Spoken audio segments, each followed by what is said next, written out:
Si certaines des idées partagées dans cette leçon vous paraissent inédites, n'en soyez pas troublés. Il se trouve que des idées nouvelles peuvent stimuler l'esprit et pousser à générer d'autres pensées innovantes. Motivation, action, enthousiasme, foi, vous voilà les états d'esprit qui s'associent naturellement à une attitude mentale positive. Les habitudes définissent l'individu. Vous êtes la somme de vos habitudes, qu'elles aient été consciemment choisies ou inconsciemment choisies, ou acquises par défaut, par manque de détermination, à développer les vôtres. Une vie couronnée de succès, épanouie et équilibrée, coule de pratiques régulières et réfléchies, et non du hasard ou de la désaventure. Les habitudes positives ne peuvent éclore et développer que dans un esprit préparé par une attitude mentale positive. Quant à votre autre moi, chaque individu est composé d'une partie positive et d'une partie négative. De la naissance à la mort, une lutte incessante se joue entre ces deux aspects de votre vie pour déterminer lequel prévaudra. En général, le pouvoir est relativement bien équilibré entre les deux, entre les forces positives et négatives. Mais il arrive que les côtés négatifs prennent le dessus, transformant l'individu en source de contrariété pour lui-même et pour son entourage. Cultiver une attitude mentale positive est l'étape initiale pour assurer la dominance totale de l'aspect positif sur l'aspect négatif. C'est à ce moment-là que vous prenez véritablement possession de votre esprit et que vous pouvez le diriger vers les objectifs de votre choix, concrétisant ainsi la vision du Créateur.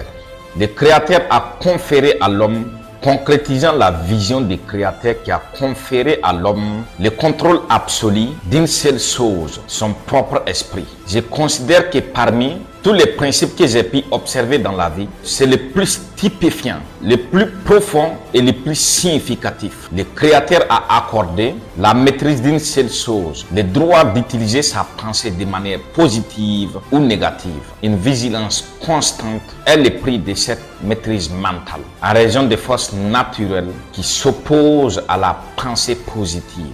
Notamment le fait que votre moi négatif manœuvre sans relâche pour conquérir le pouvoir en vous. Vous pouvez le percevoir par vous-même. Il n'est pas nécessaire de prendre mes dires pour acquis. Vous avez probablement ressenti auparavant, sans peut-être l'avoir clairement identifié, mais vous êtes conscient qu'il existe en vous une bataille continue sur la pensée positive et négative.